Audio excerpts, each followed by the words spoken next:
हम पढ़ेंगे molecular structure of DNA. DNA की मॉलिक्यूलर स्ट्रक्चर जो है वो हमें जेडी वॉटसन एंड एफएचसी क्रिक ने 1953 में समझाई थी। उन्होंने इसके ऊपर बहुत रिसर्च की, उसके बाद में उन्होंने एक मॉडल दिया जिसको हमने कहा डीएनए की स्ट्रक्चर।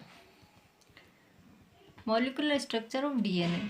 डीएनए की मॉलिक्यूलर स्ट्रक्चर में अगर हम देखें तो इसमें ये कैसा होता है, डबल हेलिकल होता है। कैसा होता है, डबल हेलिक्स वाला होता है एंड ये कॉइल्ड होता है।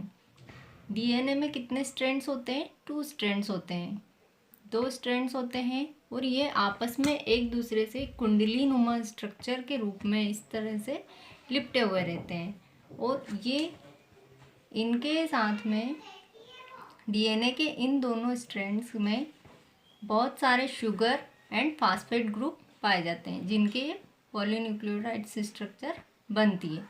और ये न्यूक्लियोटाइड स्ट्रक्चर हैं, इनमें कुछ बेस पेयर्स भी पाए जाते हैं जिनको हम क्या बोलते हैं, 4 बेस पेयर्स मोस्टली डीएनए के अंदर पाए जाते हैं। Adenine, guanine, cytosine, thymine. तो ये चारों बेस पेयर्स का एक क्रम होता है, एक निश्चित क्रम होता है जिसके थ्रू ये सभी जीवित जीवों के अंदर डीएनए के अंदर जुड़े हुए होते हैं। एडिनिन हमेशा थायमिन से डबल बॉन्ड, यानी कि जो डबल बॉन्ड होता है वो कौन सा बॉन्ड होता है, हाइड्रोजन बॉन्ड होता है। और हमेशा एडिनिन जो है वो थायमिन से ही जुड़ेगा और ग्वानिन है वो साइटोसिन से ही जुड़ेगा, वो भी ट्रिपल बॉन्ड के थ्रू। ये इनका एक निश्चित क्रम होता है और इसे कोई बदल नहीं सकता। डीएनए के इसी क्रम के थ्रू पूरी इसकी स्ट्रक्चर बनती है और इसमें सारे शुगर एंड फास्फेट ग्रुप होते हैं आसपास। और डीएनए की स्ट्रक्चर में जो वॉटसन क्रिक थे उन्होंने ये बताया कि इसके अंदर हमेशा जो इसके जो कॉइल्ड हैं इनकी एक निश्चित दूरी होती है। इसका जो दोनों कॉइल्स हैं इनके बीच का जो व्यास होता है वो हमेशा 20 एंगस्ट्रॉम होता है, जैसा कि आप इस डायग्राम में देख पा रहे हैं।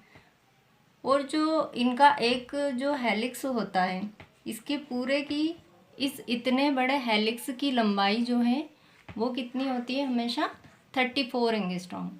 दिस इज मतलब इसको कोई बदल नहीं सकता, ये ऐसी ही रहती है, सेम ही रहेगी, इसमें कोई चेंज नहीं आता सभी प्राणियों में। और जो ये 2 बॉन्ड्स होते हैं इनके बीच की जो दूरी होती है वो कितनी होती है, 3.4 एंगस्ट्रॉम। तो अगर हम देखना चाहें तो एक बोल सकते हैं हम कि एक हेलिक्स के अंदर टोटल मिलाकर कितने 10 ऐसे बेस पेयर्स जुड़े हुए रहते होंगे, क्योंकि 3.4 और 34 एंगस्ट्रॉम, तो इससे हम आइडिया लगा सकते हैं।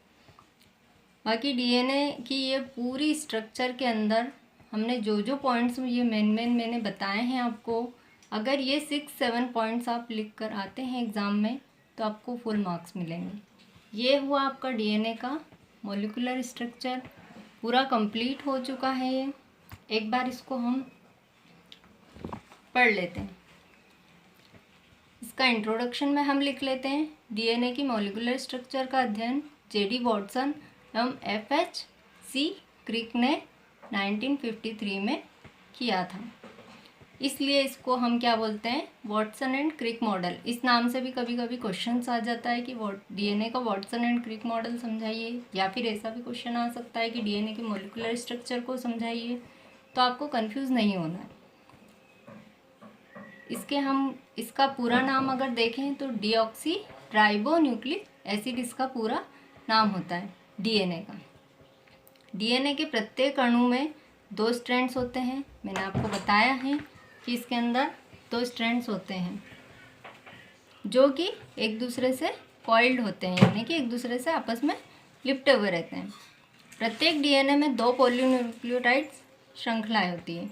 कितनी न्यूक्लियोटाइड श्रृंखलाएं होती है, 2 पॉलीन्यूक्लियोटाइड श्रृंखलाएं होती है। डीएनए की प्रत्येक कुंडलिनी का व्यास 20 एंगस्ट्रॉम होता है। मैंने बता चुकी हूँ 20 एंगस्ट्रॉम इसकी कुंडलिनी का व्यास। ये डीएनए की एक हेलिक्स की लंबाई 34 एंगस्ट्रॉम होती है। ये आपको एक पॉइंट लिख देना है, 34 एंगस्ट्रॉम होता है। डीएनए में दो न्यूक्लियोटाइड्स के बीच की दूरी, ये जो दो न्यूक्लियोटाइड्स हैं इनके बीच की दूरी 3.4 एंगस्ट्रॉम होती है।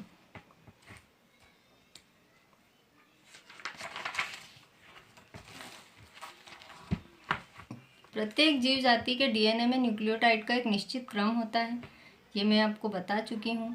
डीएनए में एडेनिन, साइटोसिन, थाइमिन एवं ग्वानिन पाए जाते हैं, जिसमें एडेनिन हमेशा थाइमिन से एवं साइटोसिन हमेशा ग्वानिन से या फिर ग्वानिन हमेशा साइटोसिन से जुड़ता है। एडेनिन ए से एडेनिन, टी से थाइमिन, सी से साइटोसिन, जी से ग्वानिन। इस पे कोई क्वेश्चन नहीं बनता, पर हमको जनरल नॉलेज के लिए ये चीज़ भी याद रख लेनी चाहिए। Thank you for watching. अगर आपको ये स्ट्रक्चर समझ में आया है तो मेरे वीडियोस को लाइक कीजिए, मेरे चैनल को सब्सक्राइब कीजिए। Thank you.